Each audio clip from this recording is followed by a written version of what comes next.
ہم اپنا آج کا سبق شروع کرتے ہیں۔ اعوذ باللہ من الشیطان الرجیم، بسم اللہ الرحمن الرحیم۔ وہو، اور وہ اللہ ہی ہے، وہو اور وہ اللہ ہی ہے، الذی جو یرسلو بھیجتا ہے، الریاح ہواؤں کو، بھیجتا ہے چلاتا ہے ہواؤں کو، بشرن خوشخبری بنا کر، بین یدی پہلے، رحمتی اپنی رحمت کے نازل کرنے، اپنی رحمت کے نازل کرنے سے پہلے اللہ ہی ہے جو ہواؤں کو خوشخبری والا بنا کر بھیجتا ہے۔ یہاں رحمت سے مراد ہے بارش۔ بارش سے پہلے اللہ ہواؤں کو بھیجتے ہیں، اور بارش سے پہلے جو ہوائیں چلتی ہیں یہ بارش کی خوشخبری ہوتی ہے کہ بارش آنے والی ہے۔ وَهُوَ الَّذِي، اور واقعتاً انسانوں کا دل خوش ہو جاتا ہے، خاص طور پر موسم ہو گرمی کا۔ ابھی چند دن پہلے آپ نے دیکھا کہ جس قدر شدید گرمی تھی، پھر ہوائیں چلی ہیں تو ہر بندہ کھل اٹھا ہے، خوش ہو گیا۔ کیا انسان اور کیا چرند پرند اور کیا نباتات، ہر چیز مستفید ہوئی اس سے۔ تو یہ اللہ ہیں، یہ اللہ کرتے ہیں۔ ہواؤں کا چلانا اور بارشوں کا برسانا، یہ سب اللہ رب العزت کا اختیار، قدرت، فیصلہ۔ وَهُوَ الَّذِي، اللہ ہی کی ذات ہے، یرسل الریاح جو ہواؤں کو چلاتے ہیں، بشرن خوشخبری والی، بین یدی رحمتہ بارش کے نازل کرنے سے پہلے، حتی یہاں تک کہ اذا جب، اقلت وہ ہوائیں اٹھاتی ہیں، اقلت جب وہ ہوائیں اٹھاتی ہیں، سحابن بادلوں کو، ثقالن بھاری بوجھل، بوجھل بھاری بادلوں کو جب وہ ہوائیں اٹھاتی ہیں، سقناہ ہم ہنکا لے جاتے ہیں ان کو، سقناہ ہم ان کو ہنکا لے جاتے ہیں، لبلد میت، بلد زمین، میت بنجر ویران، لفظی معنی مردہ ہے، بے جان بنجر۔ تو ہم ان بادلوں کو بے جان بنجر ویران زمین کی طرف لے جاتے ہیں، فَأَنزَلْنَا اور پھر ہم اتارتے ہیں، بِهِ ان بادلوں سے، الماء پانی، فَأَنزَلْنَا بِهِ الماء پھر ان بادلوں سے ہم پانی اتارتے ہیں، فَأَخْرَجْنَا اور پھر ہم نکالتے ہیں، بِهِ ان بادلوں ان پانیوں سے، ان بارشوں سے، من کل الثمرات ہر قسم کی پیداوار، ہر قسم کی پیداوار ہم اس میں سے نکالتے ہیں۔ کذالک اسی طرح نخرجو ہم زندہ کر کے نکالیں گے، الموتا مردوں کو، قیامت کے دن مردوں کو بھی ہم ایسے ہی زندہ کر کے نکالیں گے۔ تب بھی اللہ کی طرف سے ایک ہوا چلے گی، اور تب بھی اللہ کی طرف سے زمین سے انسان نکلیں گے۔ جیسے بارش ہوتی ہے تو زمین سے پیداوار نکلتی ہے۔ لعلکم یہ مثال اس لیے دی ہے، لعلکم تاکہ تم تذکرون نصیحت حاصل کرو، لعلکم تذکرون تاکہ تم نصیحت حاصل کرو۔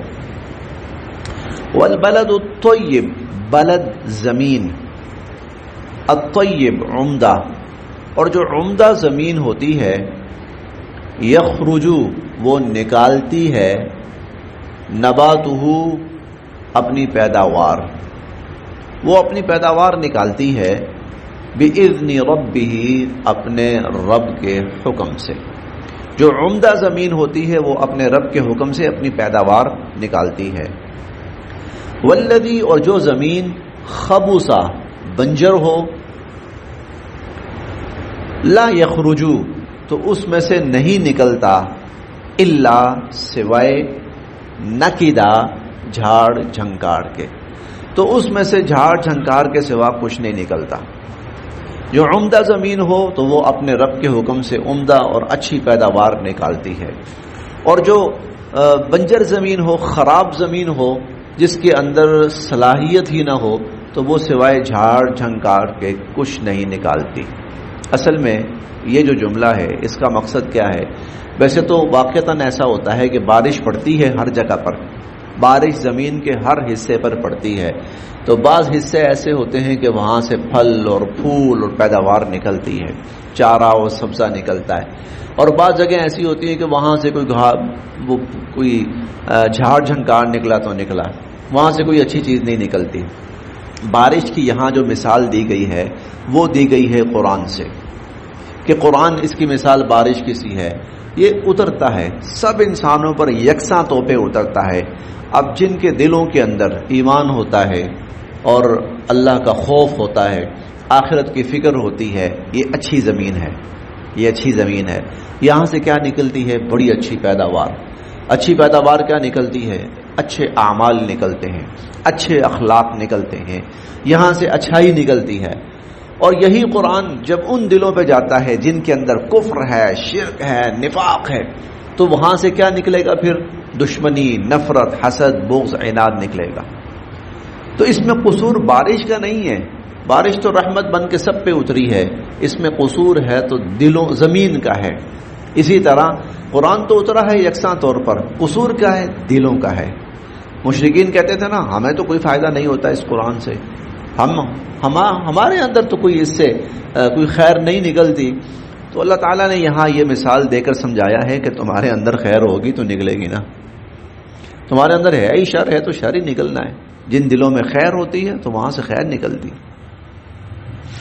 والذی لا یخرج الا نکدا، اور وہ جو ناکارہ زمین ہوتی ہے تو وہاں سے پھر جھاڑ جھنکار ہی نکلتا ہے.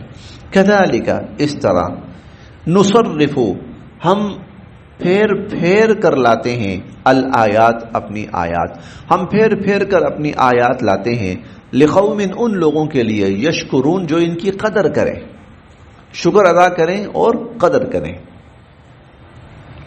وَلَقَدْ أَرْسَلْنَا، ابھی یہ تھے عقلی دلائل، یہ قرآن کریم کے عقلی دلائل تھے. آسمان کو دیکھو، زمین کو دیکھو، بارش کو دیکھو، سورج، چاند، ستارے، سیاروں کو دیکھو. اور اب آگے آ رہے ہیں نقلی دلائل. نقلی سے مراد ہمارا اردو کا نقلی لفظ نہیں ہے، بلکہ نقلی سے مراد پچھلی اقوام کے واقعات نقل کر کے، کہ جن لوگوں نے نبیوں کے ساتھ وہ معاملہ کیا جو تم کر رہے ہو، تو پھر ان کے ساتھ کیا ہوا، ان کا انجام کیا ہوا. ان میں سے پہلا واقعہ حضرت نوح علیہ السلام کا. مختلف انبیاء علیہم السلام کے واقعات آئیں گے. لقد، یقیناً، ارسلنا، ہم نے رسول بنا کر بھیجا، نوحًا، حضرت نوح علیہ السلام کو، الی قومہ، ان کی قوم کی طرف. ہم نے حضرت نوح علیہ السلام کو ان کی قوم کی طرف نبی بنا کر بھیجا. فقالا، وہ فرمانے لگے، یا قومی، اے میری قوم، اعبدوا اللہ، تم اللہ کی عبادت کرو. اے میری قوم، اللہ کی عبادت کرو.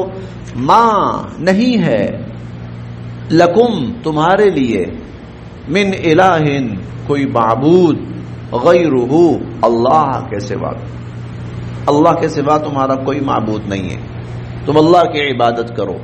اس قوم نے بہت سے بت بنا رکھے تھے.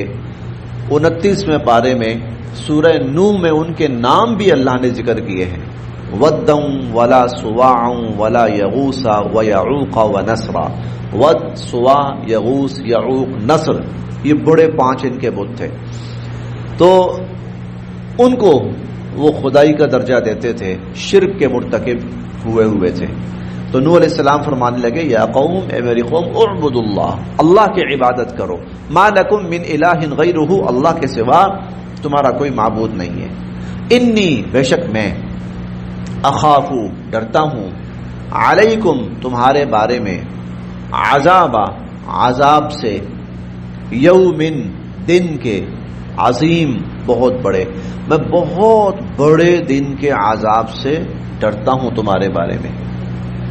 قال الملا سردار کہنے لگے، من قومہ ان کی قوم کے، ان کے قوم کے جو لیڈر تھے وہ کہنے لگے، انا بے شک ہم، لنراک ہم آپ کو دیکھتے ہیں، فی ضلال مبین ضلال گمراہی، مبین واضح، ہم تو آپ کو بڑی واضح گمراہی میں دیکھ رہے ہیں۔ اجعل الآلہۃ الہا واحدہ، یہ بھی قرآن کریم کے اندر ہم سورہ صاد میں 23ویں پارے میں پڑھیں گے کہ ساروں کو چھوڑ کر ایک خدا، گمراہی ہے یہ تو۔ اجعل الآلہۃ الہا واحدہ، کہ دیکھو اس نے سارے معبودوں کو چھوڑ کر ایک بنا لیا ہے۔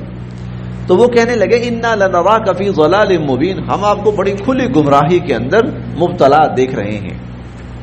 قال حضرت نوح علیہ السلام فرمانے لگے، یا قومی اے میری قوم، لیسا نہیں ہے، بھی مجھے، ضلالتن کوئی گمراہی، لیس بی ضلالہ مجھے کوئی گمراہی نہیں ہے، میں گمراہی میں مبتلا نہیں ہوں، ولیکنی بلکہ میں تو رسول بن کر آیا ہوں، من رب العالمین تمام جہانوں کے پروردگار کی طرف سے، رب العالمین کی طرف سے رسول بن کر آیا ہوں۔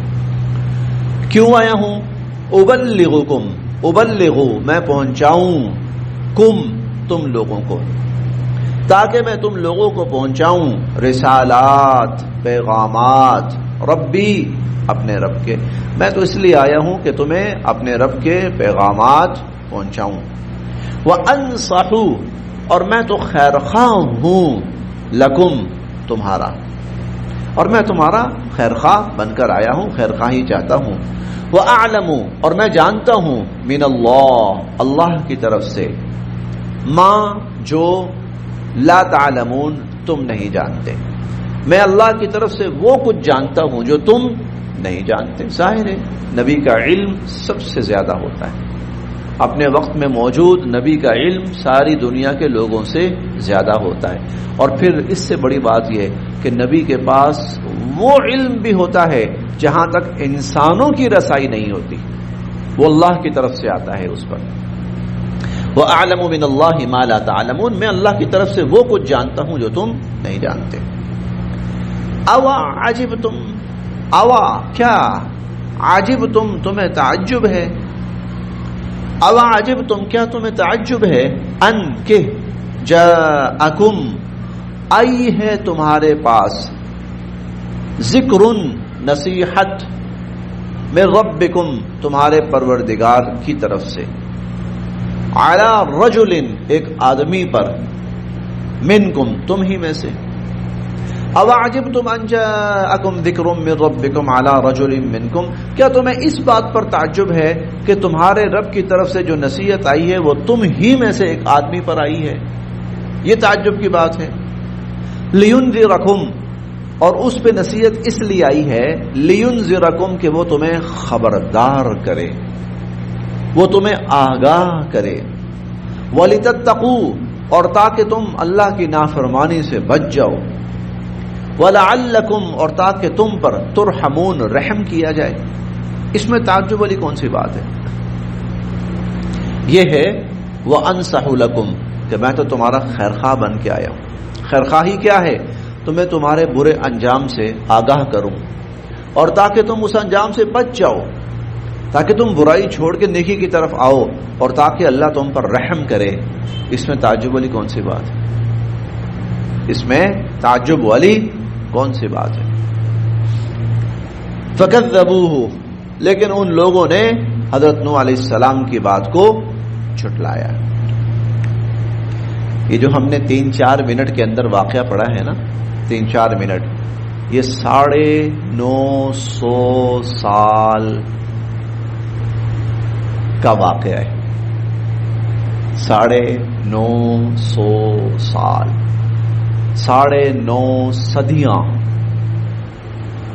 جی 9.5 صدیوں کا واقعہ ہے، جو ہم نے 3-4 منٹ میں پڑھا ہے. فکذبوہ، انہوں نے حضرت نوح علیہ السلام کی بات کو جھٹلایا. فانجیناہ، ہم نے نوح علیہ السلام کو بچا لیا. والذین، اور ان لوگوں کو معہ، جو حضرت نوح علیہ السلام کے ساتھ تھے. نوح علیہ السلام کو اور ان کے ساتھیوں کو ہم نے بچا لیا. فی الفلک کی کشتی کے اندر، کشتی کے اندر ہم نے ان کو بچا لیا، نجات دی. وَأَغْرَقْنَا، اور ہم نے غرق کر دیا اور ہم نے ڈبو دیا. الذین، ان لوگوں کو کذبوا بآیاتنا، جنہوں نے ہماری آیات کو جھٹلایا تھا، جنہوں نے ہماری آیات کو، اس قوم کا سب سے بڑا جو جرم تھا وہ کفر و شرک اور نبی کی مخالفت. قرآن کریم نے اس قوم کا پورے قرآن میں اس کے سوا کوئی جرم ذکر نہیں کیا. اس کے سوا قرآن کریم نے اس قوم کا اور کوئی جرم ذکر نہیں کیا کہ وہ اپنے نبی کے نہیں مانتے تھے بات نبی کی. وہ اپنے نبی کی باتوں کو، اللہ کی آیات کو، اللہ کے بھیجے ہوئے احکامات کو، نبی کے ہاتھوں رونما ہونے والے معجزات کو جھٹلاتے تھے. وہ نبی کے ساتھ ناروا سلوک کرتے تھے، ظلم کرتے تھے. تو اللہ تعالیٰ نے اس بنیاد پر اس قوم کا پورے قرآن کریم میں اس کے سوا اور کوئی جرم بیان نہیں ہوا. کچھ اور قومیں ہیں جن کے کچھ اور جرائم بیان ہوئے. قوم لوط کے جرائم بیان ہوئے، قوم شعیب کے جرائم بیان ہوئے، قوم عاد کے جرائم بیان ہوئے ہیں، ان کے جرائم تھے. قوم سمود کے جرائم تھے. لیکن اس قوم کا اور کوئی جرم، ان کا سب سے بڑا جرم یہ تھا. اللہ کی طرف سے جو پیغام آیا، ہدایت آئی، انہوں نے اس کا ہر سطح پر بائیکاٹ کیا، انکار کیا، پیغام لانے والے کے ساتھ ناروا سلوک کیا، ظلم کیا اس ہستی کے اوپر اور نہیں مانا. تو پھر وَأَغْرَقْنَا، ہم نے ڈبو دیا، غرق کر دیا. الَّذِينَ كَذَّبُوا بِآيَاتِنَا، ان لوگوں کو جنہوں نے ہماری آیات کو جھٹلایا. انہم، بے شک وہ، کانو تھے، قوما عمین، ایسے لوگ جو اندھے ہو گئے تھے. یہ لوگ نبی کی مخالفت میں، ضد میں اور حسد میں وہ اندھے ہو گئے تھے. ہم نے ان سب کو پھر ختم کر دیا. بس یہاں تک.